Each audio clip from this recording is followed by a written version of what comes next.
neglected human resource view we possess. or negligence, I should say, for the several years actually deprived us lot of things.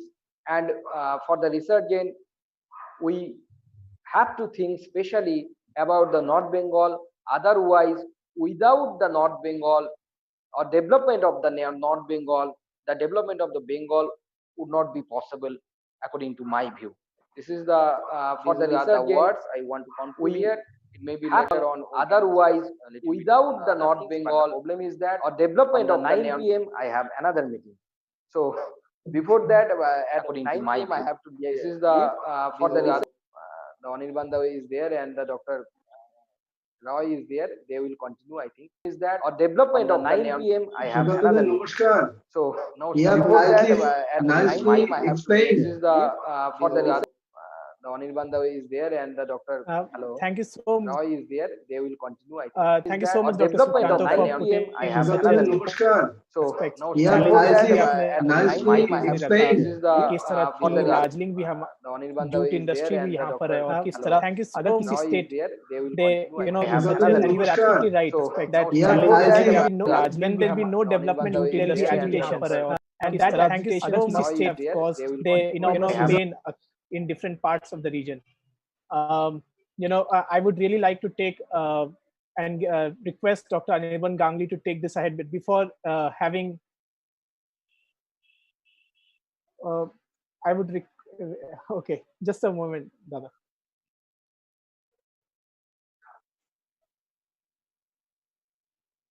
Just a moment, And Dada. just see. Request Dr. Anirban Gangli to take this. Amit ji दादा को unmute कीजिए ना अनिर्बन दा हाँ हो गया. I हाँ wanted right to thank Dr. Sukanto so for having so beautifully put it, actually for having put it so succinctly, in the few minutes that, because I think there's a mega virtual rally on 8th and they're all very busy organizing that, and they want to try and make it a world record of sorts also. And on 9th we have this mega rally. on 9th, yes. On 9th. Yes, and thank you for acknowledging my point that I had made on the death of the uh, BDO of Topon Block. I think it is symptomatic, it is symbolic of actually what ails North Bengal. And if we are talking about resurgent West Bengal, we have to very seriously have a roadmap. And I think two of the best people to do that, Dr. Jayanto Rai and Dr. Sukanto Majumdar, are here with their dynamism, their energy, their understanding of the terrain. We have to have a comprehensive roadmap for North Bengal. Otherwise, it's going to be compartments without an engine. North Bengal is sourced. It's with its strategic location, with its connectivity. It can become a hub of connectivity. It can, in fact, North Bengal should become the gateway to Northeast and Southeast Asia. Yeah. When we are talking about the Mekong Ganga, when we are talking about ASEAN, when we are talking about Act East, North Bengal should become the driver of Act East. And so I'm extremely benefited whenever I hear both of them. It's not that I have come to say something here, but I am benefiting whenever I hear both of them, and I am getting more and more attached to North Bengal. So, so I'm Thank sure you, Dada. Thank you. Thank you. Thank you. Thank you. I think we should. It's Can- 9 o'clock, Doctor. yes Is there any question? Dr. Mojumdar can take maybe a few questions if people have some questions for him. Maybe one or two questions he can answer and then leave.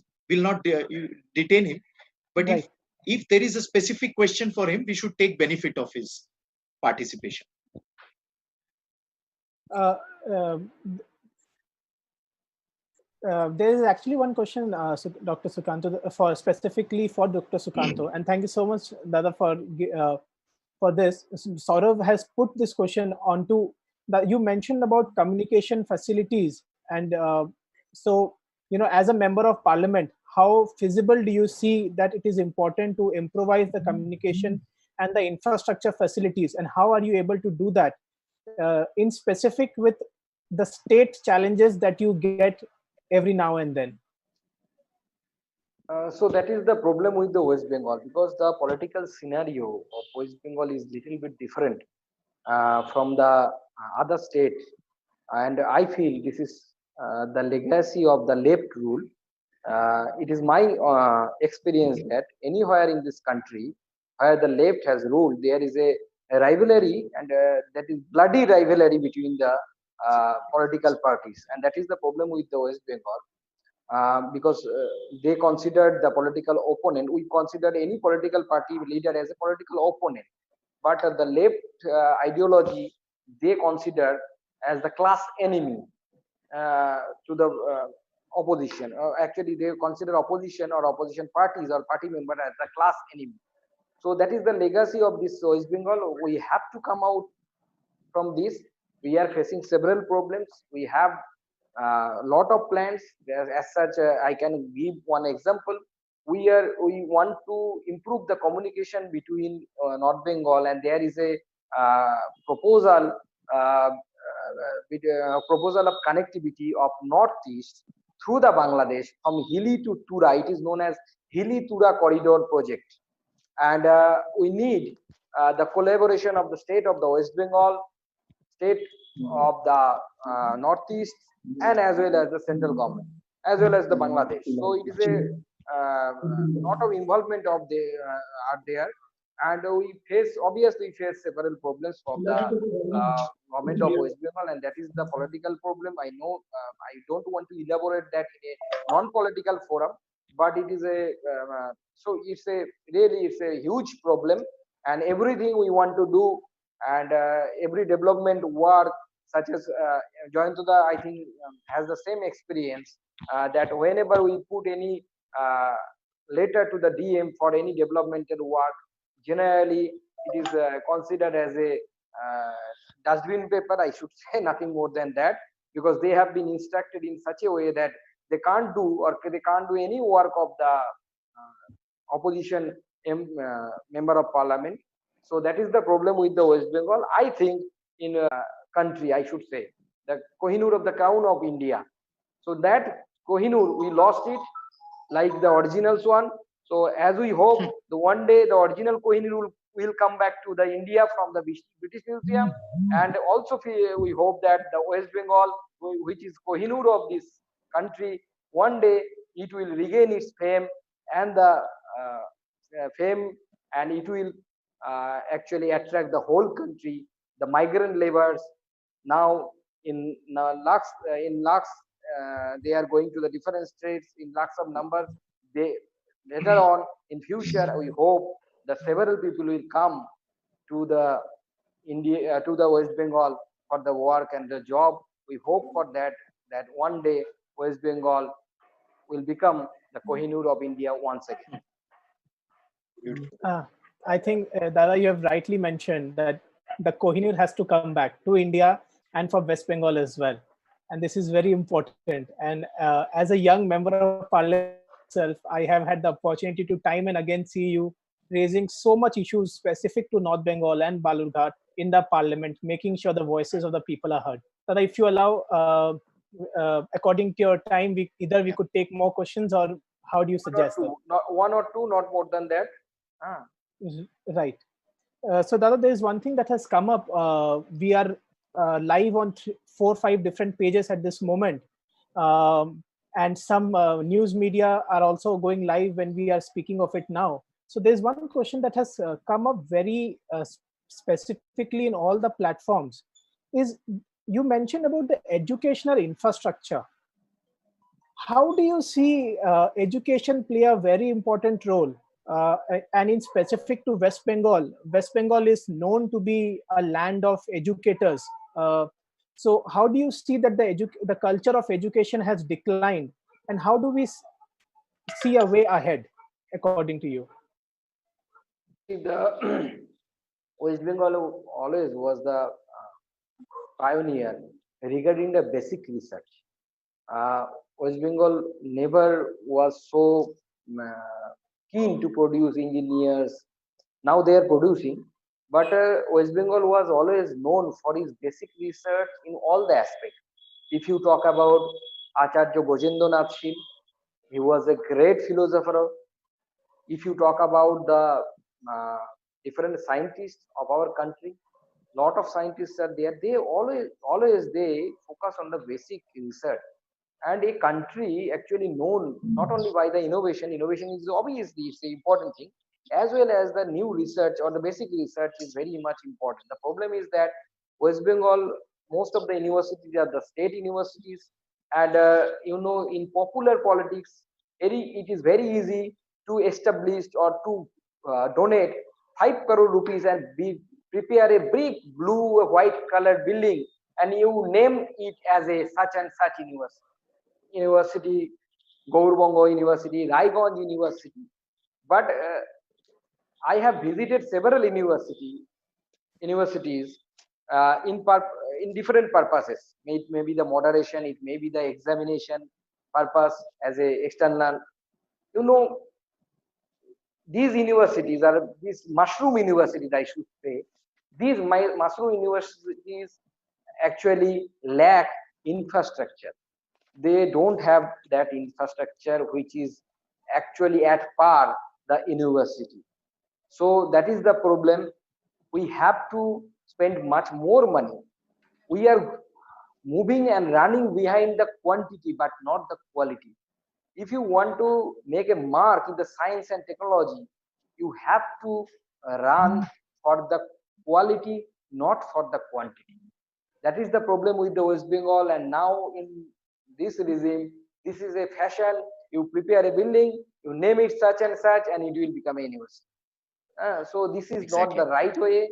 This is not the right way. You go to the Delhi universities, you see the infrastructure, any department, compare the infrastructure, and then come to the any university of the West Bengal except the Calcutta University. Calcutta University, in some respect, it is comparable to the Delhi because it is the one of the oldest university of this country. But if you consider the oldest university of North Bengal or any other university, that is, if it may be the North Bengal University, it may be the other universities, the problem is that we are always compromising. We are now making, I don't take anyone personally, I would like to request that. We are now making a college principal vice chancellor. How is it possible? He never taught in a university, he will supervise the university. That is the scenario. And problem is that in the North Bengal University, you have several eminent teachers. I can name them, but I don't want to increase their problem. That's why I'm not naming them. And they belong to North Bengal. They are much more eligible to be a vice chancellor. But as you have to put a vice chancellor from the other part of the Bengal, you have to bring a college teacher who served the college. He never served a university, and he never actually got selected in any university. Now he is supervising the university. I don't want to name that vice chancellor, but this is the scenario of North Bengal. How we are compromising. These compromise we have to pay one day. Who will pay? The political leaders? No, they don't have to pay because their daughters, their children, they don't actually take part in the education of they don't become a part of this education system. Most of them, they go to the foreign countries or maybe the other states. The common people, I feel that when I was a student, always lack of infrastructure. We did, even in our student days, we actually did not get that type of opportunity or practical experience what we should. So that is the problem. Don't go for, it is my request for higher education, especially don't go for the quantity, you should go for the quality. Otherwise, it is not possible to improve the educational scenario of West Bengal. Right. Very rightly, seeing Dr. Anirban Ganguly's collection of books behind it just reminds me that don't judge a book by its cover, and that is absolutely how it is also important that we need more of quality and not quantity. Someone has requested to speak in Bengali, I think. Yes. বাংলায় বলার জন্য এটা সুযোগ দিন। হ্যাঁ, না মানে আমার মনে হয় সুব্রত বাবু বলছেন যে আমরা নর্থ বেঙ্গল নিয়ে আলোচনা করছি, তাও আবার ইংরেজিতে, আমরা সবাই মহান। না, আমরা অ্যাকচুয়ালি মহান না। এখানে শুরু করার আগে জিজ্ঞেস করা হয়েছিল যে যেহেতু ভারতবর্ষের সব প্রান্ত থেকে লোক আছে, সেই জন্য ইংরেজিতে মনে হয় বক্তব্য রাখলে ভালো হয়। আর এবং আমরা যদি বাংলায় বলি তাহলে শৈলেশ আবার সেটাকে ইংরেজি হিন্দিতে সাইমালটেনিয়াস ট্রান্সলেশনও করতে পারে।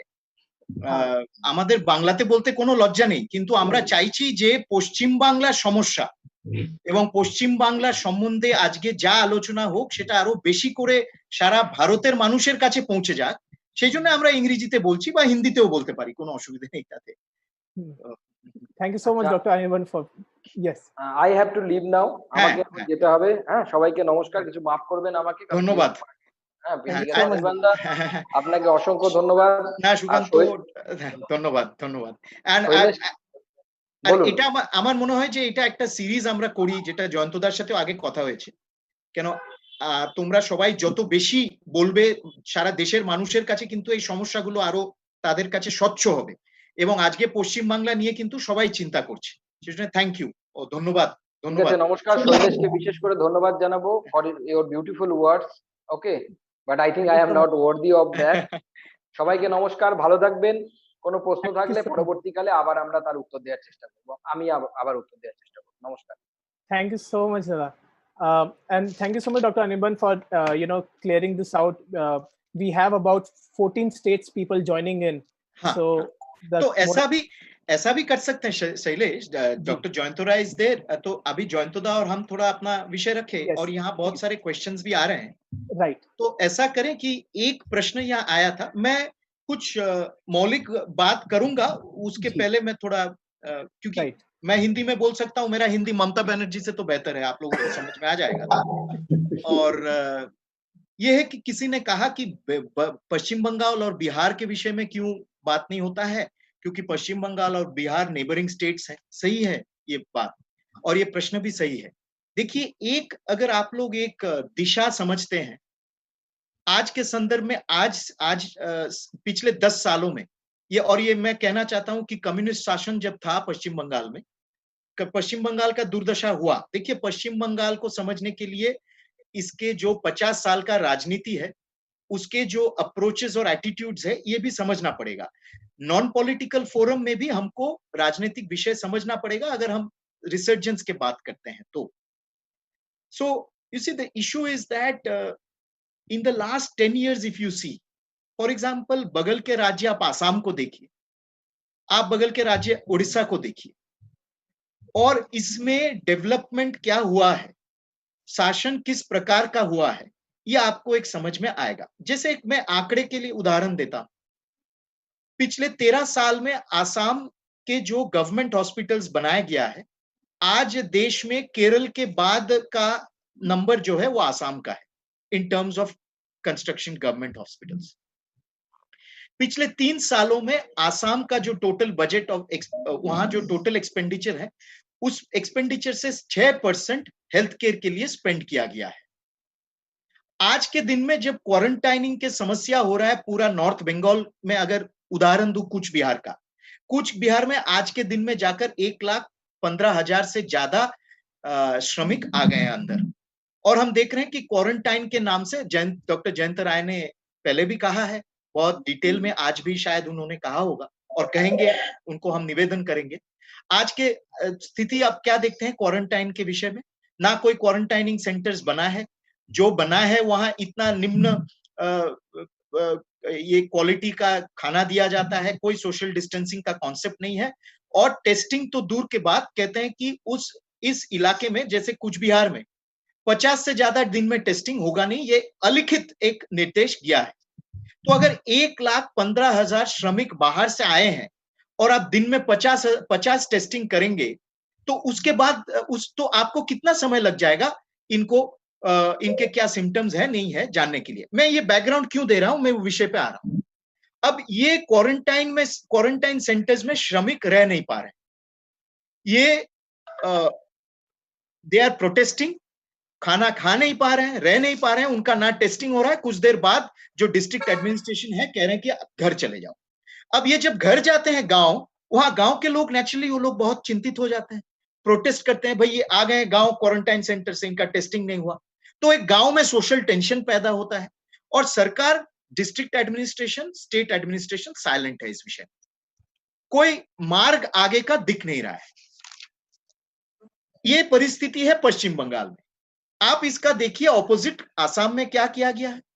आसाम में हर विधानसभा क्षेत्र में एक तो है हर गांव में क्वारंटाइन कमेटी बना गया, और हर विधानसभा क्षेत्र में एक क्वारंटाइन कमिटी बनाया गया, home quarantine committee, which is headed by the local MLA. Local MLA হচ্ছে তার প্রধান, এবং সেই কোয়ারেন্টাইন কমিটি যেটা হোম কোয়ারেন্টাইন কমিটি, সেই কমিটির মেম্বার হচ্ছে সব দলের লোকেরা। আমরা কি ভাবতে পারি এরকম একটি পরিস্থিতি পশ্চিম বাংলায় হবে কোনোদিন?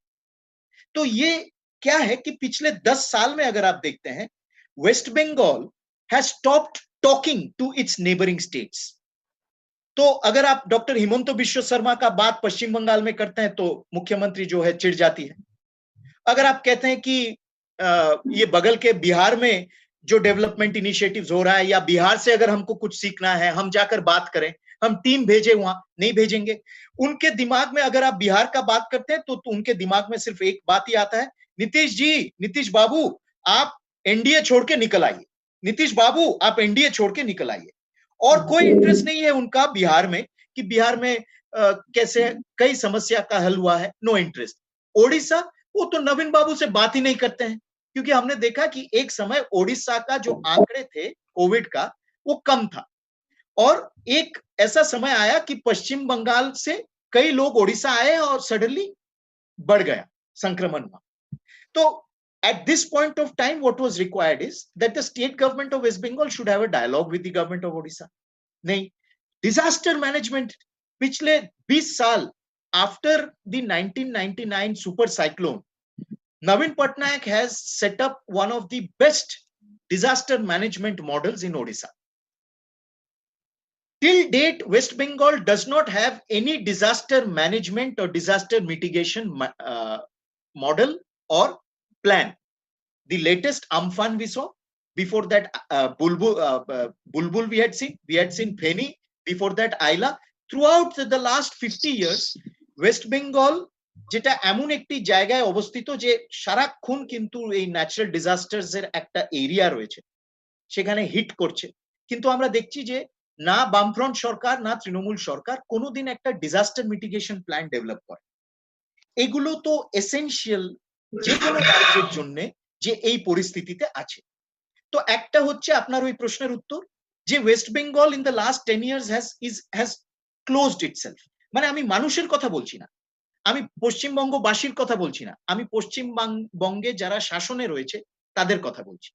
দ্বিতীয়ত যেটা আমরা দেখেছি फॉर द लास्ट 50 years, 60 के दशक के अंत से और आज तक पश्चिम बंगाल एक deprivation of politics of deprivation ये हम देखते हैं पश्चिम बंगाल में। माने বঞ্চনার রাজনীতি, কেন্দ্রীয় বঞ্চনার রাজনীতি চলেছে পশ্চিম বাংলায়। তো আমরা সেই শুনে আসছি যে কেন্দ্রে যে দলই শাসক দল হোক তারা পশ্চিম বাংলার প্রতি বঞ্চনা করেছে। তো last 50 years we saw when it was left rule, we saw that the same political narrative that West Bengal is being discriminated.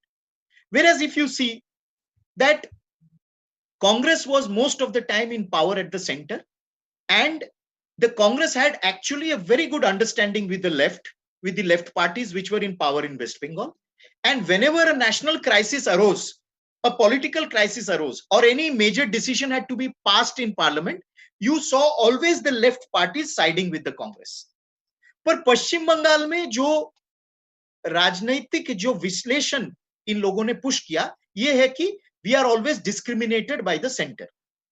The same thing continued even now in the last 10 years. The politics of deprivation. So till the last week, till the cyclone, even when the cyclone Amphan hit West Bengal, we were told in West Bengal that the central government is discriminating against the state. When COVID hit West Bengal, we were told that the central government is discriminating against the state. इसका कोई proof नहीं है, कोई उदाहरण नहीं दे पा रहा है। हालांकि in the entire lockdown period we know that 11,000 crores was released by the government of India to all states so that they can make preparation for receiving the incoming migrants. এবং আমরা তাও শুনে যাচ্ছি যে আমরা কেন্দ্রীয় সরকার থেকে কিছু পাইনি। তো এই বঞ্চনার রাজনীতির যে একটি মানে অভ্যাস বা একটি কথা, এটা কিন্তু আমাদেরকে অনেক স্লো ডাউন করে দিয়েছে। তারপরে আমরা দেখছি, কেন রিসার্জেন্সের কথা যখন বলছি আমরা, তারপর আমরা দেখছি যে ইমোশনাল সেপারেটিজম, পলিটিক্স অফ ইমোশনাল সেপারেটিজম। তার মানে কি?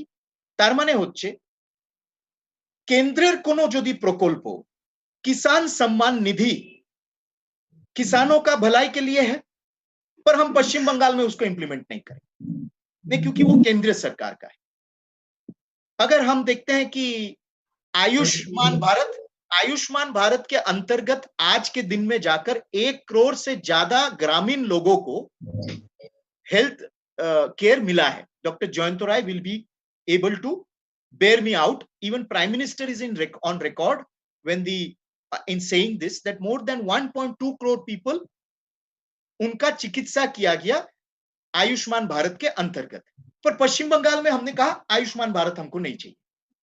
तो ये जो एक इमोशनल सेपरेटिज्म कि हम बंगाल के लोगों का वेलफेयर नहीं सोचते हैं, हम सिर्फ अपने राजनीतिक पूर्ति के लिए कुछ डिसीजंस लेते हैं, यही हमारा रिसर्जेंस को पीछे खींच रहा है। And simple things like the Indian army, मैं एक एग्जांपल उदाहरण देता हूं, आप लोगों को याद करना चाहिए ये 2016 में, और मैं ये सिर्फ जो मैं संदर्भ बता रहा हूं क्योंकि ये सारा पब्लिक है और इसमें कोई राजनीतिक मुद्दा नहीं है, मैं मानसिकता का बात कर रहा हूं कि 2016 में हमने देखा that the Indian army was conducting a regular annual exercise. क्या था वो एक्सरसाइज? वो कि जो हाईवेज है, जो मेन हाईवेज है, नेशनल हाईवेज है, उस पे आर्मी खड़ा रहता है और वॉल्यूम ऑफ ट्रैफिक को मेजर करता है आर्मी। और वो मेजर करने के वक्त क्यों मेजर करते हैं? उनका ये है कि किसी इमरजेंसी में अगर हमको सप्लाई लाइंस लागू करना हो तो एक हाईवे में कितना वॉल्यूम ऑफ ट्रैफिक जा सकता है, वो आंकड़े अगर आर्मी के पास रहता है तो ये स्ट्रैटेजिक कंप्यूटेशन करने में आसान रहता है। तो हर राज्य में, देश भर में ये चला। हमने सिर्फ पश्चिम बंगाल में एक अद्भुत परिस्थिति हमको नजर आया। क्या नजर आया? 2016 में जब पश्चिम बंगाल में हावड़ा में नबान्नो जो स्टेट सेक्रेटरिएट है, उसके बगल के जो हाईवे है, वहां खड़ा होकर आर्मी जब ये कंप्यूटेशन कर रहा था वॉल्यूम ऑफ ट्रैफिक का, तो वहां के मुख्यमंत्री ने क्या कहा? उन्होंने कहा कि ये भारत सरकार का आर्मी है, ये आर्मी आया है मुझे सत्ता से हटाने के लिए, और वो अपने आप को 38 घंटा अपने ऑफिस में बंद कर दिया। सारे नेशनल मीडिया को उन्होंने बताया कि the Indian army is forming a coup against me, against the government of West Bengal. प्रश्न, आसान प्रश्न ये है, जो सरल प्रश्न ये है कि आर्मी क्या भारत सरकार और भारत के जो रक्षा है, अपना जो आर्मी है, सेना है, ये क्या अलग है हमसे? या तो दूसरा प्रश्न है, पश्चिम बंगाल का क्या एक अलग देश है? तो देखिए, फिर हम देख रहे हैं कि जब सीएए लागू हुआ, जो पश्चिम बंगाल के संदर्भ में सबसे इंपॉर्टेंट है कि जो नागरिक, जो लोग पाकिस्तान में विताड़ित हैं, वहां विताड़ित होकर जो भारत में आए हैं, और आज से नहीं, गांधी जी के समय से, नेहरू जी के समय से हमने उनको प्रॉमिस किया था कि अभी कभी अगर आप लोग विताड़ित होकर भारत में आते हैं, क्योंकि उन्होंने पार्टीशन मांगा नहीं था, उन्होंने पार्टीशन मांगा नहीं, इसलिए उन्होंने तय किया था कि हम अपने जो एंसेस्टर्स, पूर्वज के जो जमीन है, हम वहां रह जाएंगे। उन्होंने पार्टीशन नहीं मांगा, पर हमने देखा पार्टीशन के तुरंत बाद उनके ऊपर अत्याचार हुआ और वो लोग इधर आ गए भारत में। पर उनको हम नागरिकता 70 साल से नहीं दिया। तो जो नागरिकता जब दिया गया, विशेष जो पश्चिम बंगाल के संदर्भ ये इतना इंपॉर्टेंट है, तो एक ही राज्य के एक ही मुख्यमंत्री ने एक अद्भुत सा डिमांड किया। वो डिमांड क्या था कि ये नागरिकता देने का जो कानून है, इसका एग्जामिनेशन, इसका एवैल्यूएशन यूनाइटेड नेशंस करे, यूनाइटेड नेशंस रेफरेंडम करे, और उस रेफरेंडम में अगर यूनाइटेड नेशंस कहता है कि ये भारतीय संसद द्वारा पारित ये कानून जो है ये अवैध है, तो फिर मैं सैटिस्फाइड होऊंगा और भारत के जो सरकार है उसको इस्तीफा देना पड़ेगा। तो मैं क्यों ये बात कह रहा हूं कि अगर हम लोग रिसर्जेंस के बात कर रहे हैं पश्चिम बंगाल का, तो पहले तो पश्चिम बंगाल को मानसिक रूप से, पश्चिम बंगाल के जो आज शासन में है, आने वाले दिनों में जो शासन में आएंगे, उनको मानसिक रूप से भारत के साथ, भारत के संविधान के साथ, भारत के संसद के साथ जोड़ना पड़ेगा। क्योंकि हमको याद रखना चाहिए, पश्चिम बंगाल के जो सृष्टा एक तरफ से डॉक्टर श्यामा प्रसाद मुखर्जी, वो संविधान सभा के सदस्य थे। He was a founding father of the constitution. How can we have this mindset in West Bengal? तो मैं सिर्फ ये बैकग्राउंड देना चाहता था, क्योंकि आप लोगों ने ये प्रश्न किया। और नॉर्थ बंगाल जो जयंतदा कहते हैं, सुकांतो ने कहकर गए, नॉर्थ बंगाल हमको याद रखना चाहिए कि स्ट्रैटेजिकली लोकेटेड है। एक समय ऐसा हुआ करता था कि Calcutta used to be the hub of connectivity, Calcutta port used to be the hub of connectivity, और North Bengal, Calcutta, it used to be the gateway, जो मैंने पहले भी कहा, it used to be literally the gateway. North east तो आप छोड़ ही दीजिए, नॉर्थ ईस्ट का तो गेटवे था ही, पर it used to be the gateway to entire south east Asia. आप म्यांमार कहिए, आप थाईलैंड कहिए, आप सिंगापुर कहिए, लाओस, कंबोडिया कहिए, ये the passage of connectivity was through Kolkata and through North Bengal. आप लोगों को याद होगा कि West Bengal industrial development corporation हुआ करता था, अभी भी है, अभी डिफंक्ट है, तब भी डिफंक्ट हुआ करता था। और उसका रोल क्या था कि हर साल उस समय के जो मुख्यमंत्री थे ज्योति बासु जी, वो जाते थे विदेश में। हालांकि कुछ नहीं, वो थोड़ा लंदन जाते थे रिलैक्स करने के लिए, पर वो था कि इन्वेस्टमेंट लाने के लिए जा रहे थे।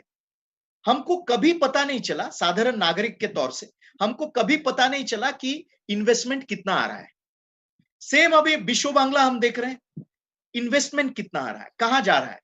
अच्छा, अगर इन्वेस्टमेंट आ रहा है तो आप सोचिए कि एक स्टेट गवर्नमेंट सालों, हर साल ऐसा एक बजट पेश करता है जहां जिस बजट का सिंह भाग जो है वो माइनॉरिटी अफेयर्स डिपार्टमेंट के लिए और मद्रासा एजुकेशन के लिए दिया जाता है, ना कि एमएसएमई के लिए दिया जाता है, ना कि इंडस्ट्री के लिए दिया जाता है, ना कि टेक्निकल एजुकेशन के लिए दिया जाता है। आंकड़े सारे हैं, आप लोग कंपेयर करके देख सकते हैं। तो when we are talking about resurgence of West Bengal, it is that you have to decide what is it that is your priority. Your priority is generating job, your priority is a technology oriented education, your priority is healthcare, जो जयंतदा बार बार कहते रहे, your priority is healthcare, कि जहां एक state का मुख्यमंत्री health minister भी हो और उस स्टेट में हमारे पास नर्सिंग पर्सनल नहीं है, पैरामेडिक ट्रेनिंग नहीं होता है, हम डिपेंडेंट हैं बाहर के राज्य के लोगों के ऊपर नर्सिंग के लिए, सिंपल सा पैरामेडिक ट्रेनिंग नहीं दिया गया है। तो ये जो बुनियादी ढांचे जो है, resurgence can not happen without that. हम क्यों बार बार यहाँ के जो शासक दल है, इसके जो नेता हैं, ये लोग बाहर क्यों बार बार यूरोप जाते हैं।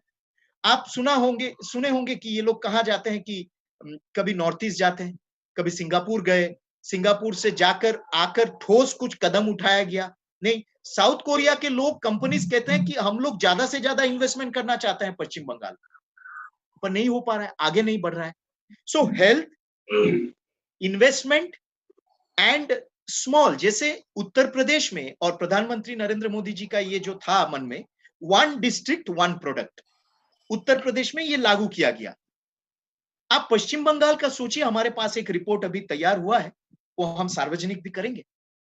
आप सोचिए कि इतना रिचनेस है इस स्टेट में, 1 डिस्ट्रिक्ट 1 प्रोडक्ट, क्या 1 डिस्ट्रिक्ट 2 प्रोडक्ट। अभी जब हम वोकल ऑन लोकल हम कह रहे हैं, एक लोकल ब्रांड को इंटरनेशनल बनाना है, resurgence of West Bengal must think कि हमारा लोकल का ब्रांड, लोकल जो है उसको इंटरनेशनल ब्रांड बनाने में हमारा रोड मैप क्या है।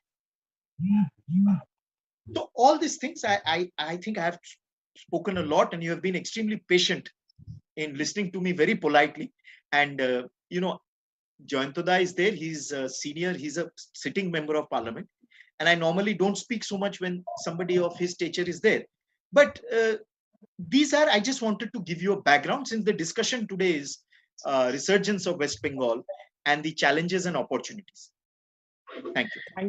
Thank you so much, Dada. I mean, you have really helped us. आपने हर एक एस्पेक्ट को टच किया है, national हो, international हो, and then also going local, giving us an overview about the entire state of West Bengal.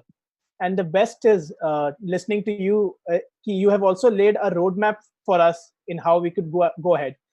Unfortunately, Dada, there are a lot of questions on our Facebook Live that you have had let Dr. Anirban Ganguly start and give his share his thoughts on Resurgence Bengal, but we would like to know more about him. And as well, we didn't get a chance to introduce you and share your credentials with all of them. So I'll just quickly share. I'm just the director of Dr. Shyama Prasad Mukherjee Research Foundation, which is a think tank affiliated to the Bharatiya Janata Party, based and functions out of New Delhi. That's all. Right, and just a little addition that today is a great day because I think we are meeting at a very interesting time in January. If all of you remember, प्रधानमंत्री नरेंद्र मोदी जी जब 12 जनवरी आए थे, 11-12 जनवरी कलकत्ता में थे, वही उनका अंतिम कलकत्ता का दौरा था ये फेज शुरू होने के पहले, और उन्होंने वहां ऐलान किया था कि कैलकाटा पोर्ट ट्रस्ट का नाम डॉक्टर श्यामा प्रसाद मुखर्जी पोर्ट होगा, कैलकाटा पोर्ट का नाम। तो आज कैबिनेट ने वो रेजोल्यूशन पास कर दिया और आज हम लोग बहुत एक इंटरेस्टिंग परिस्थिति में हमारा ये चर्चा हो रहा है कि आज के दिन में कैलकाटा पोर्ट, जो कि सिंबॉलिक है for all the opportunities and problems also of the resurgence of India, उनका नामकरण आज हुआ श्यामा प्रसाद मुखर्जी के नाम से। एंड आई थिंक तो ये बहुत अच्छा दिन, I think it is symbolic also कि आज से मुझे लगता है कि आज से हमारा जर्नी रिसर्जेंस का शुरू हुआ है। Right. And we are so glad that we are together, under your guidance. জয়ন্তদা wants to say something. Yes. আমি তো এখন আর বলবো না কিছু, তবু একটা জিনিস শুধু দাদা, আপনার গাইডেন্সে আমি একটা জিনিস অলরেডি শুরু করেছি, সেটা সবাই একটু শুনুক, আমার বিশেষ করে আমার এখানকার যারা মানুষ, যে already road map towards developing north Bengal, তার একটা পার্ট হিসেবে অলরেডি আমি হেলথের রোড ম্যাপ কি হবে তার একটা প্রিপারেশন শুরু করে দিয়েছি along with some doctors, eminent doctors of North Bengal. Wonderful. আমরা আশা করছি আমি ডাক্তারদের কাছ থেকে পরামর্শ নিয়ে সেটাকে আপনাদের কাছে মানে সবার কাছে তুলে ধরতে পারবো। আমার মনে হয় যে শৈলেশ, আমার এটা মনে হয় যে once this health road map is ready, एक बार फिर इसका ये जो ग्रुप है, एक्सपर्ट ग्रुप जो जयंतदा ने बनाया है, इसको लेकर एक डिस्कशन करना चाहिए। राइट, श्योर दादा। आज के संदर्भ में हम सबको ये समझ में आता है कि हेल्थ केयर कितना इंपॉर्टेंट है, हेल्थ केयर इंफ्रास्ट्रक्चर कितना इंपॉर्टेंट है। आज से 3 महीने पहले एक भी पीपीई इस देश में तैयार नहीं होता था, आज दिन में हर दिन लाखों पीपीई तैयार हो रहा है। तो हम सक्षम है ना, we are capable, we can do it. तो बंगाल क्यों नहीं कर सकता है, यही मेरा प्रश्न है कि हम लोग exactly we must do it, you see, so that and अच्छा, और एक मैं देख रहा हूं कि यहाँ बहुत सारे प्रश्न जो आ रहा है, पॉइंट्स भी, तो इसका मेरा एक सजेशन है शैलेश, क्योंकि हम लोग ये बहुत सीरियस एक एक्सरसाइज कर रहे हैं और जयंतदा ने जैसा कहा है, और आप लोग अभी 9:45 बजने को जा रहे हैं और इतने लोग अभी भी जुड़े हैं हमारे साथ, it shows that this is a very serious exercise. हमको जो करना है कि ये पूरा जो यहाँ जो हमारे साइड में आ रहा है, एक इसमें कई सारे बहुत अच्छा सजेशंस है पर्टेनिंग टू नॉर्थ बंगाल। इसका आप एक बार संकलन कीजिए, सजेशंस का संकलन कीजिए, क्वेश्चंस का संकलन कीजिए। क्वेश्चंस को लेकर हम बैठ सकते हैं और एक बार सजेशंस जो आएगा, मेरा सुझाव है कि आप जयंतदा का नेतृत्व में आप एक ग्रुप बनाइए। ये जो सजेशंस आ रहा है, ये जयंतदा को आपको भेजना है, जयंतदा इसको बैठकर इसका मूल्यांकन करेंगे, फिर ये सारे अपने विजन में या रोड मैप में हम इंक्लूड कर सकते हैं। तो क्या होता है ना, then this exercise becomes meaningful, और ये सिर्फ चर्चा तक सीमित नहीं रहता है, ये एक सीरियस पॉलिसी डायरेक्शन हम दे सकते हैं, ऐसा होना चाहिए।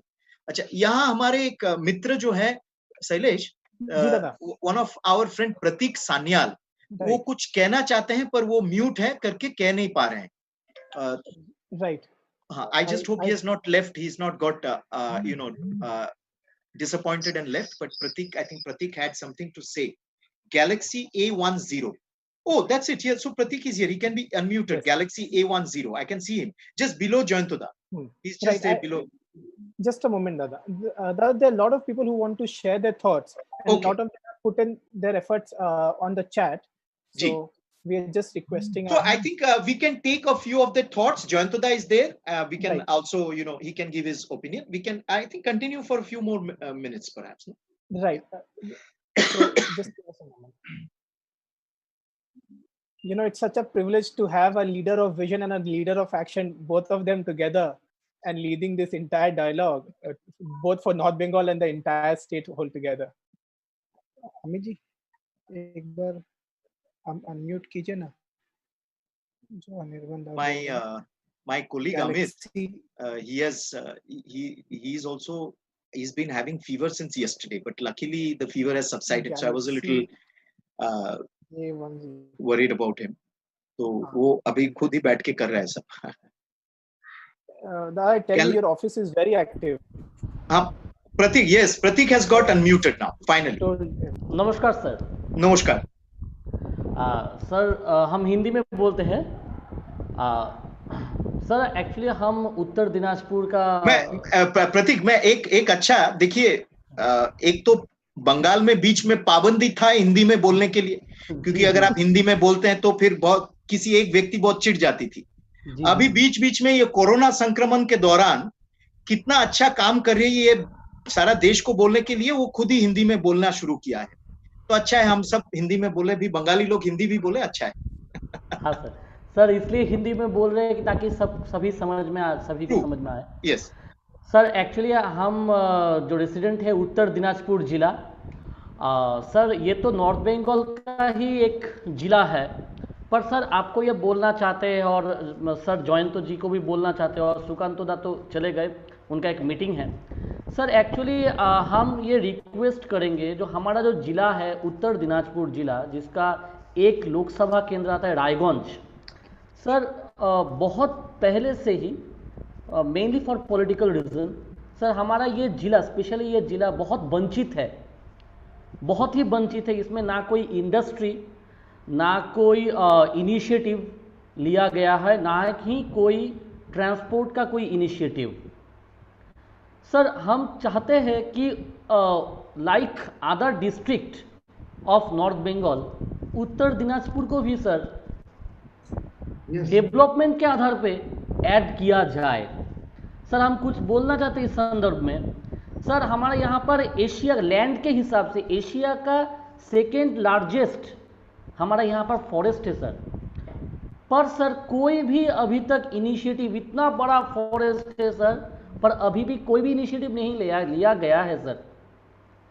यहाँ पर सिर्फ बर्ड्स आते हैं और आके रहते हैं और कुछ दिन रह के चले जाते हैं, सिर्फ इसी को लेकर के हमारा यहाँ पर एक फॉरेस्ट है. पर अगर सेंट्रल गवर्नमेंट को इनिशिएटिव ले, स्टेट गवर्नमेंट तो नहीं ले रहा है. और सर हम रिक्वेस्ट करें, हमारा जो एमपी है वो अभी सेंट्रल मिनिस्टर भी है देवश्री दी, अगर वो कोई इनिशिएटिव ले, आप लोग बोले या नहीं तो जयंतो दा अभी जो है वो अगर बोले कि कोई इनिशिएटिव ले इस मामले में, तो बहुत अच्छा होगा सर. सर हम ये तो रिसर्जेंट बंगाल है, पर ये लग सकता है कि हम उत्तर दिनाजपुर के लिए क्यों बोल रहे हैं. सर अगर आप स्टडी करें उत्तर दिनाजपुर के बारे में सर हर एक जिला में वेस्ट बंगाल में कुछ ना कुछ है, पर एक्सेप्ट उत्तर दिनाजपुर डिस्ट्रिक्ट जहां पर कुछ भी नहीं है, डेवलपमेंट के नाम से कुछ भी नहीं हुआ है, mainly for political reason. Sir आपके माध्यम से हम भारत सरकार को भी ये बोलना चाहते, प्लीज हमारे यहाँ पर नजर दीजिए. यहाँ पर एम्स को लेकर भयंकर राजनीति हो गया, लास्ट कुछ भी नहीं हुआ. और सुकांतो दा ठीक ही बोले, मेडिकल कॉलेज तो है पर उसका कोई काम नहीं होता है सर, उतना काम नहीं होता है सर. ऐसे बहुत सारा मामले में है सर जो उत्तर दिनाजपुर बहुत पीछे जा रहा है सर प्लीज़ अगर उत्तर दिनाजपुर को लेकर सर कोई इनिशिएटिव लिया जाए और ताकि वो गवर्नमेंट ऑफ इंडिया मतलब मोदी जी के पास पहुंचे तो बहुत अच्छा होगा सर. यही मेरा बोलना था sir. That's all. Thank you so much, you actually point, आपने बहुत अच्छा बात रखा और ये हम सब नोट कर रहे हैं। दादा, अगर क्विकली हमारे पास 3-4 ऐसे क्वेश्चंस ग्रुप में आ रहे हैं जिसको अगर हम एड्रेस करें तो बहुत सारे चीज़ें आज क्लियर हो सकेगा। बहुत, क्योंकि ऑल ओवर द कंट्री से लोग जुड़े हुए हैं एंड बहुत जन ये बोल रहे हैं कि we are confused and why इतना पॉलिटिकल क्लैशेस ये पूरे बंगाल में हो रहा है। One specific question that has come, is there any roadmap to mobilize youth organizations and think tank towards West Bengal? And because I personally know there are a lot of youth organizations who want to work, so what would be your thoughts on this, Dada? नहीं, I have spoken, मैं बताऊंगा, जयंतदा जी। पहले बोल। Okay. sorry Uh, yes हाँ, hello जयंतदा बोलूं? हाँ, बोलूं। ये देखिए, हमारा कोई इशू हमारे लिए इम्पोर्टेंट है, ये मैं बार बार बोल रहा हूँ। क्या क्या इश्यूज है? नंबर 1 है ये हेल्थ, नंबर 2 है tourism and culture, number 3 is agro based industry. Mute हो गया, जयंतदा हैज गॉन म्यूट। unmute हो। ये 4 चीज हमको ठीक करना पड़ेगा, so to get it developed, to get our region developed. तो इसमें जो हेल्थ का है, ये हेल्थ का कैसे करना होगा, इसके लिए मैं प्लान ऑलरेडी प्रिपेयर कर रहा हूँ।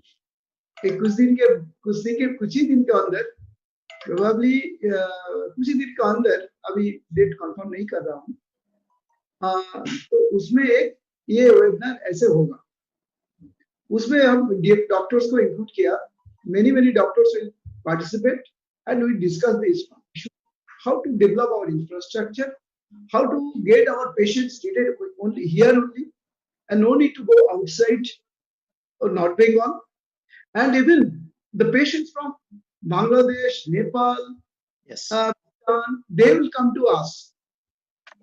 ये हमारा ये कैसा रोड मैप है, ये होगा, ये हम प्रिपेयर कर रहे हैं। ये number 1। Second point is regarding tourism and culture. I've already told you several times that number of tourist places are there, number of heritage places are there. There are a number of heritage, beautiful heritage structures like Udbihar Palace, Jalpesh Mandir, and so on. There are so many places, religious places are there. Not only that, हमारा इधर कोई ये international जो borders है जहां पर दूसरा काम का कुछ हो सकता है, ये भी है। और अब यहाँ पर एडजेसेंट एरिया में देखिए आप, नेशनल पार्क्स और क्या बोलते हैं, हिल्स में, हिली रीजन है, दार्जिलिंग है, सिक्किम है, कालिम्पोंग है, ऑल आर सिचुएटेड सराउंडिंग और एडजेसेंट टू दिस एरिया। सो मैंने ये मेरा कहना की है, ये इसके लिए हम कुछ कर सकते हैं, इसके लिए प्लानिंग, डेफिनेट प्लानिंग हम बनाएंगे। ये हम already have started discussion several specialist persons regarding this tourism and culture. ये हमने ऑलरेडी स्टार्ट कर दिया, लेकिन एक प्लानिंग करने के लिए ज्यादा टाइम देना पड़ता है। That is why I am not, अभी तक प्लान प्रिपेयर्ड नहीं है, लेकिन शुरू कर किया already. Then third is regarding agro based industry. आप देखिए यहाँ पर ये दिस टाइम, कोविड-19 के टाइम इतना जो सब्जी यहाँ पर हुआ, बट क्या करना पड़ेगा, वो जो फार्मर्स उस रोड पे उसको छोड़ना पड़ा। 2 रुपया टोमेटो, कैन यू इमेजिन? तो ये फार्मर्स को क्या मिलेगा, जो एग्रीकल्चर वर्कर्स जो, उसका क्या मिलेगा? तो इसके लिए एग्रो बेस्ड इंडस्ट्री यहाँ पर होना ही चाहिए। तो इसके लिए थोड़ा ये फार्मर्स के लिए थोड़ा एग्रो बेस्ड इंडस्ट्रीज के लिए सोचना पड़ेगा। क्या रोड होगा ये अभी तक मैंने ठीक नहीं किया, लेकिन मैं कोशिश करूंगा कि ये भी हम करेंगे। तो ये है। और कम्युनिकेशन एंड ट्रांसपोर्ट, यहाँ पर आप देखिए, यहाँ पर रेलवे का थोड़ा इम्प्रूवमेंट हुआ, नेशनल हाईवे, ये नेशनल हाईवे अच्छा से बन रहा है। अभी कुछ दिन के अंदर 2021 में ये हमारा ग्रोथ कंस्ट्रक्शन भी कवर हो जाएगा। जो नेशनल हाईवे है, तो कनेक्टिविटी ऐसे ही ये इंप्रूव हो जाएगा। ये बाकी रह गया तो क्या होता है एयरपोर्ट का फैसिलिटी। यहाँ पर जो एयरपोर्ट है एक ही है, बागडोगरा। बागडोगरा में सामने कोई फ्लाइट नहीं चलता है। यहाँ पर दिन में जो फ्लाइट आता है वही काफी है, वही केबल है, रात में नहीं। यहाँ पर कोई सारा एयरपोर्ट्स है जो अबैंडन है, इसको हम रिवाइव करने। अभी तो मोदी जी का एक प्रोग्राम है, हमारा माननीय प्रधानमंत्री जी का, तो उन्होंने 100 एयरपोर्ट्स को बनाएंगे, नया बनेंगे। तो मैंने ये प्रपोजल दिया कि हमारा ये यहाँ पर जलपाईगुड़ी और सिलीगुड़ी का बीच में एक इम्पोर्टेंट एक प्लेस है जहाँ पर ये एयरपोर्ट बन सकता है। और एक भाई ने बोला पहले उत्तर दिनाजपुर के लिए, उत्तर दिनाजपुर के साथ ये चोपड़ा एक एरिया है, चोपड़ा से या जलपाईगुड़ी ये बहुत नजदीक है, लेकिन बीच में 4 किलोमीटर ऐसा बांग्लादेश बॉर्डर, बांग्लादेश आएंगे, बीच में बांग्लादेश है। ये ओनली 4 किलोमीटर, इसको कोई बांग्लादेश के साथ निगोशिएट करके ये Tetulia corridor already I placed it in parliament also. यहाँ पर ये बनाने से क्या बोलते हैं, ये जो कनेक्टिविटी 4 किलोमीटर होने से ये जो उत्तर दिनाजपुर से हमारा ये जो जलपाईगुड़ी का डिस्टेंस सब more than 100 kilometre, exact kilometre I can say right now, more than 100 kilometre कमती हो जाएगा। यहाँ पर ये इसमें क्या होगा, प्रेशर भी कम हो जाएगा वो सिलीगुड़ी का ऊपर। और जो नॉर्थ ईस्टर्न रीजन है, और ये 100 किलोमीटर कम हो जाएगा तो टाइम कितना कम हो जाएगा आप सोच सकते हैं। और जो नॉर्थ ईस्टर्न रीजन केवल नहीं, बट लाओस, कंबोडिया, जो ये थाईलैंड है, उनका साथ हमारा कम्युनिकेशन भी अच्छा बढ़ जाएगा। और यहाँ पर बांग्लादेश का जो यहाँ पर बांग्लादेश के कोई कॉरिडोर्स है, इसको भी हम अभी तो यूटिलाइज हो रहा है, यूटिलाइज भी हो रहा है। इसके माफिक ये और एक परिकल्पना हमने किया, हमने ऑलरेडी रेज किया this issue, already started, some work has already been started.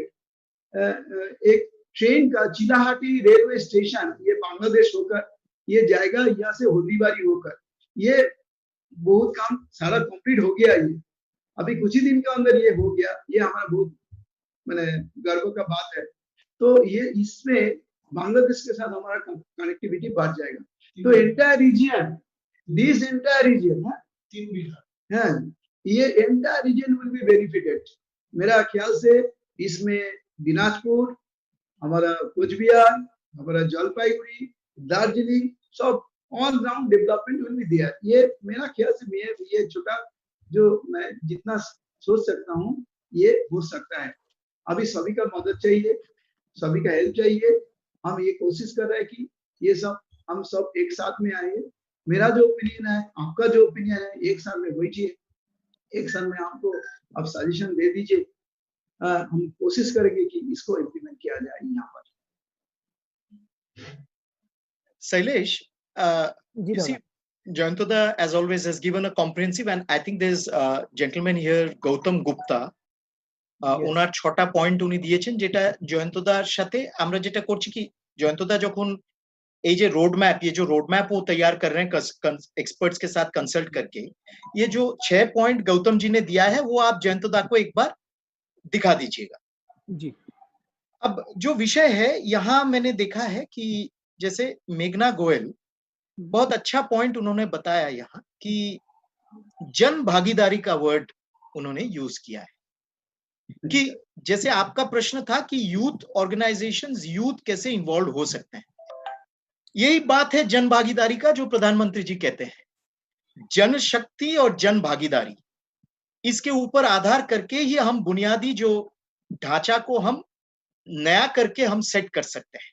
माने मौलिक একটি পরিবর্তন কিন্তু এই জন ভাগীদারি এবং জনশক্তির উপর কিন্তু বেস করেই কিন্তু করা যেতে পারে। তো the young organizations, youth organization must come forward। और प्रधानमंत्री जी जो एक विजन उन्होंने दिया था, ये विजन था पूर्वोदय का। ये पिछले मन की बात में रविवार को उन्होंने कहा कि ये जो श्रमिकों का जो ये हम पिछले 2 महीने से हम जो श्रमिकों का मूवमेंट्स और ये सब जो हम देख रहे हैं, इससे हमको एक फिर से हम वही बात पे हम वापस जा रहे हैं जो उन्होंने पहले कहा था, पूर्वोदय के एक उनका विजन था। और ये पूर्वोदय का विजन क्या था?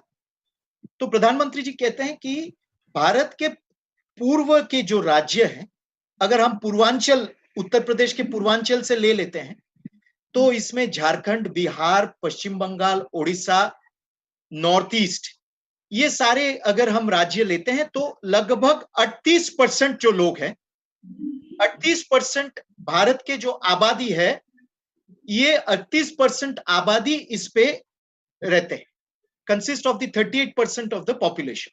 Can you, am I audible clearly? Yes. I hope there's no noise or anything. No, am I clear? Yes. Okay. So 38% of the population of India lives in this region. और पूर्वोदय का जो concept है प्रधानमंत्री जी का, वो कह रहे हैं कि इतने सालों से हमने देखा है कि western India has always developed, whereas eastern India has not equally developed industrially, otherwise also in terms of infrastructure, in terms of industry.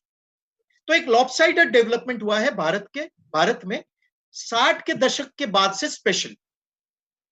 और प्रधानमंत्री जी कह रहे हैं कि अगर भारत को नया भारत बनाना है तो उसमें पूर्वोदय का जो कॉन्सेप्ट है, बांग्लाয় আমরা বলবো पूर्वोदय, वो कॉन्सेप्ट बहुत इंपॉर्टेंट है, क्रूशल है। और हम देख रहे हैं कि ज्यादातर श्रमिक जो अन्य राज्य में गए हैं वो ये पूर्व भारत से ही गए, ईस्टर्न इंडिया से ज्यादातर श्रमिक गए हैं।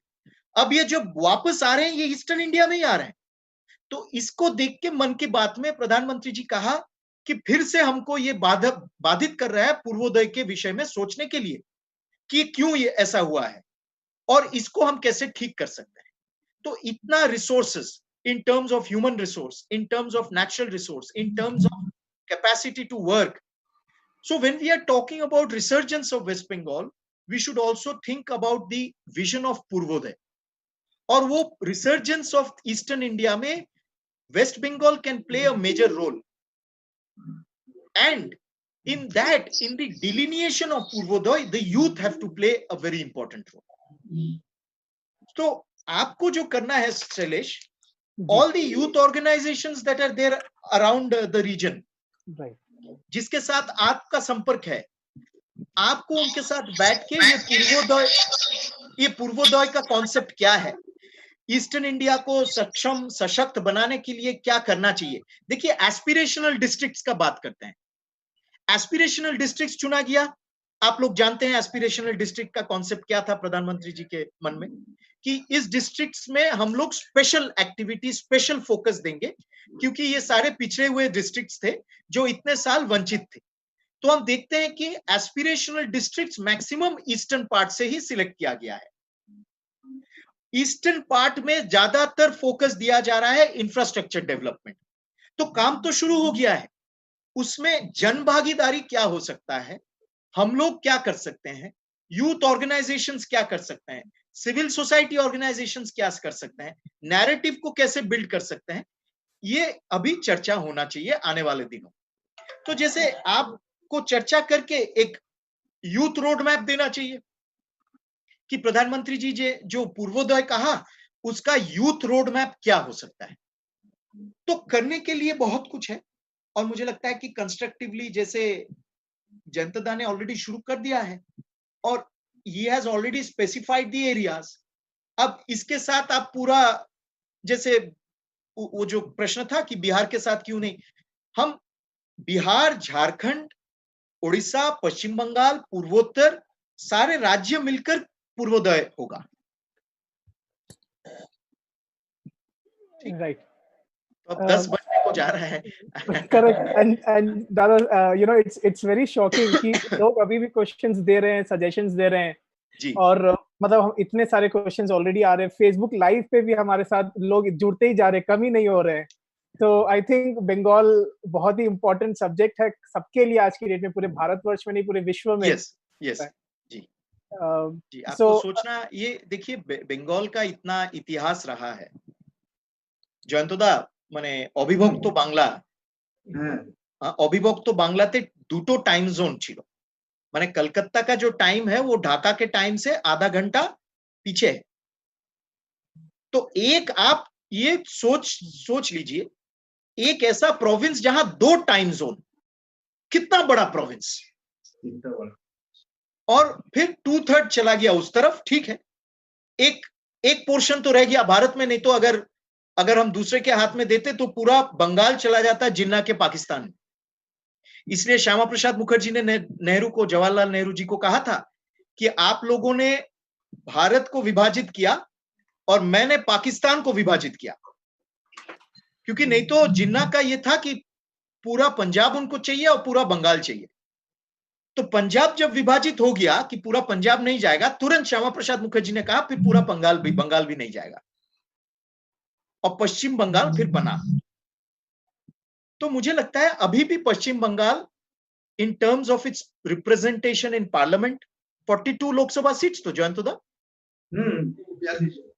है, 42 42 लोकसभा सीट्स, 294 असेंबली सीट्स, মানে 42 লোকসভা সিটস আমার মনে হয় থার্ড, আমার মনে হয় ইউপি, তামিলনাড়ু কিংবা ইউপি, মহারাষ্ট্র, তারপরেই মনে হয় ওয়েস্ট বেঙ্গল থার্ড। তো সেখানে এই যে একটা চিন্তা রয়েছে, একটা नैरेटिव ना, एक नैरेटिव है ना कि आप वेस्ट बंगाल को बंगाल बना दीजिए, नाम परिवर्तन कर दीजिए, स्टेट एकदम फ्रंट रैंकिंग हो जाएगा। उससे नहीं होता है जी। नाम परिवर्तन से अगर होता तो हर कोई नरेंद्र मोदी जी बन जाते ना, नाम परिवर्तन करके। एक ही बनता है नरेंद्र मोदी जी, तो नाम परिवर्तन करके कोई नरेंद्र मोदी नहीं बन सकता है। तो इसलिए नाम परिवर्तन करके पश्चिम बंगाल को आप बंगाल बना दीजिए तो नंबर 1 स्टेट नहीं बनेगा जी, आप मेहनत करना पड़ेगा। और पश्चिम बंगाल क्यों पश्चिम बंगाल बना, ये भी इतिहास में रहना चाहिए, खैर वो दूसरा विषय। पर इसलिए ये ऑप्टिक्स करना नहीं चाहिए। जैसे आज आप लोगों ने 2 घंटा निरंतर चर्चा किया, इस चर्चे में इतने प्रबुद्ध जन आप लोगों ने भाग लिया, इतने हर एक बैकग्राउंड के लोग देश भर में आप लोग आए, ऐसे चर्चा हमको और भी ज्यादा करने चाहिए आने वाले दिनों, ये मेरा कहना था। ठीक है। अब अगर मतलब मुझे नहीं लग रहा है कि कोई भी इसको खत्म करना चाह रहा है। और एक सेशन हम इसके बाद रखते हैं। वही तो I think seriously I think Shailesh, if जयंतदा अगर अग्री करते हैं तो मेरा सुझाव है कि आप एक सीरीज चलाओ इसमें। राइट दादा। हाँ, और हर बार जयंतदा कॉमन रहे, let him be the patron of the series, जयंतदा कॉमन रहे, और हर बार हम किसी एक एक्सपर्ट और एक एक्सपर्ट को हम लाते हैं इसमें, और वो अपना विषय रखे और पश्चिम बंगाल के संदर्भ में ही रखे। मुझे लगता है ये अच्छा रहेगा। And we can in fact take, and in between one and the next you can actually prepare the suggestions and you can prepare a list of questions. अगले बार जो एक्सपर्ट आएगा या हम लोग आएंगे, हमको ये क्वेश्चन आप पहले से दे दीजिए, तो उस पे हम तैयार करके फिर उस पे भी चर्चा हो सकता है। तो इसको हम एक लाइव फोरम रखें। फेसबुक लाइव हो रहा है, ठीक है, ये लाइव है, पर इसको हम लाइव एक फोरम रखें और भी ज्यादा लोग जुड़े। I think at any this given point of time Amit कह पाएगा, हमारे साथ कई 100 लोग जुड़े हैं अभी भी जी। आलोक चक्रवर्ती जी बार बार हाथ उठा रहे हैं, तो उनको एक बार हम सुन के फिर I think we can then call it a day. Right Anirban ji, actually क्या है, आपका जो बातें हम सुन रहे हैं, हाँ, तो उसी टाइम आपके जब बातें हम सुन रहे थे तभी उसी टाइम हमारा खून खोल रहा था, क्योंकि आपने बात बोला था कि Congress divide India, I divide Pakistan. तो इसी के साथ मैं बोलना चाहता हूँ कि वो जो है पश्चिम बंगाल सबसे पीछे है, लेकिन नॉर्थ बंगाल में जयंतदा ने बोला था कि यहाँ पर जो है ये इंटरनेशनल कॉरिडोर है पूरा, जैसे कि एक साइड में आपका नेपाल बॉर्डर है, दूसरे साइड में आपका भूटान है, तीसरे साइड में आपका बांग्लादेश है। यहाँ पर जो बड़ा एरिया है वहाँ का बहुत सारे लोग हैं जो अभी अपने ये जैसे कि tea, timber and tobacco, North Bengal का सबसे बड़ा खासियत जो है वो है चाह। टी, और उसके बाद जो आया टिम्बर।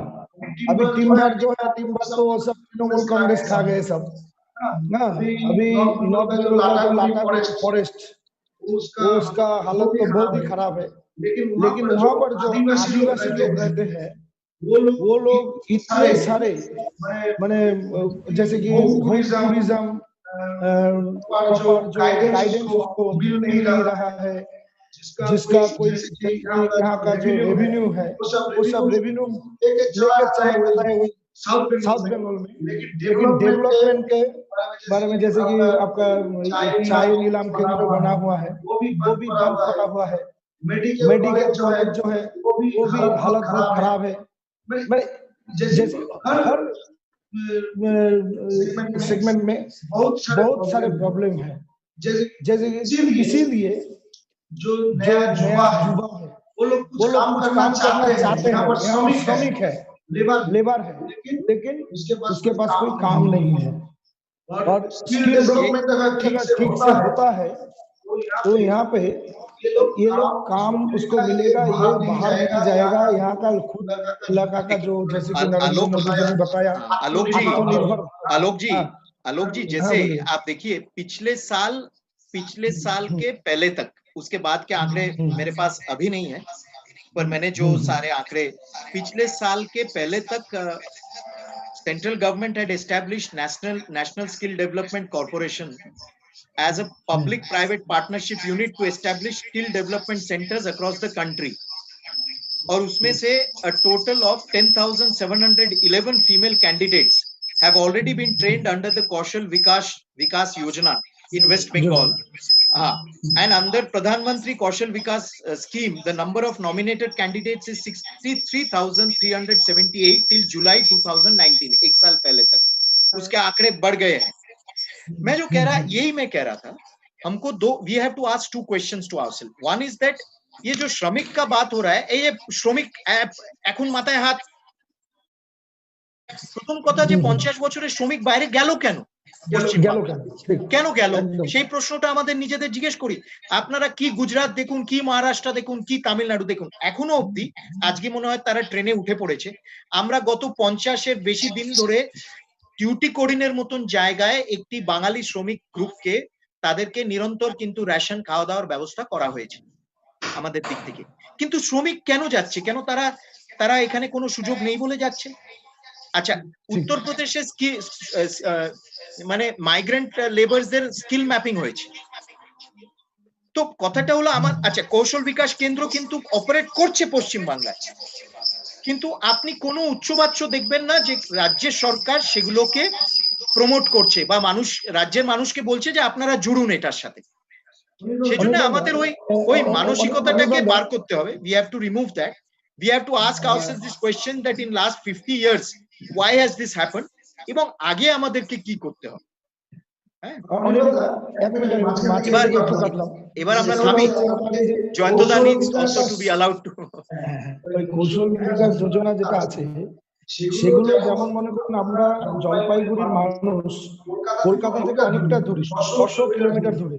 এবার কি হচ্ছে সেইখানে সমস্ত কিছু মানুষজন তারা সেগুলো নিচ্ছে, নিয়ে যখন নর্থ বেঙ্গলে আসছে তখন ফরের আন্ডারে পড়ে যাচ্ছে, চিটিংবাজি হচ্ছে এবং বিভিন্ন সার্টিফিকেট পাওয়ার নাম করে সাধারণ যুবকদেরকে ঠকানো হচ্ছে।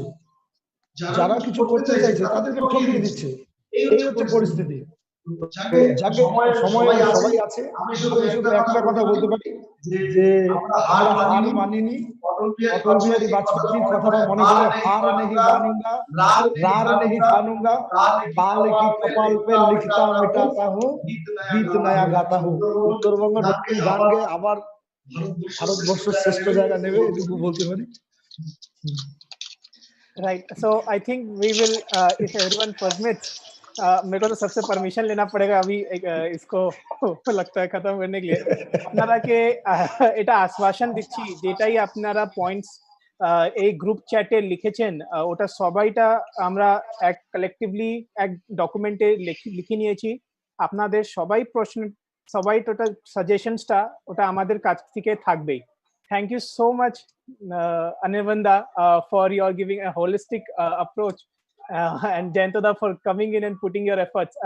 Just quickly, I would request Gurpreet Saluja to just formally give a vote of thanks, and we will say a good evening to everyone then. Gurpreet ji, please. Good evening. So this brings us to the end of the discussion. We had an educating session on the resurgence of Bengal, and I hope all of us now have been enlightened about the current situation of Bengal and how we can work towards its resurgence. I would like to thank Dr. Anirban ji for giving us a vision to host such an important dialogue, and Dr. Sukanto ji for being so encouraging and supporting all our endeavors. Thank you, Jayantoda, for joining us too. Thank you for making us aware about the things that matter. Thank you, Siliguri News, Sanjay ji and Bangla Bharat for providing us the media coverage and support. Today, 2,500 people have had joined live with us on various Facebook platforms. I also thank all the viewers for participating in the discussion and for taking out their time. Thank you once again. Good night. Namaste, Shubhratri. Thank you so much. Jayantoda, Namaste. ধন্যবাদ। নমস্কার, Thank you. নমস্কার অনির্বাণদা, নমস্কার। নমস্কার, কথা হবে। Thank you. Thank you, Thank you Shailesh. so much. Thank you so Thank much, you, Anirbanda, Shailesh. for your Thank you. vision. Thank you so Thank much. you. Thank you so much. Thank you, everyone. Thank you, sir.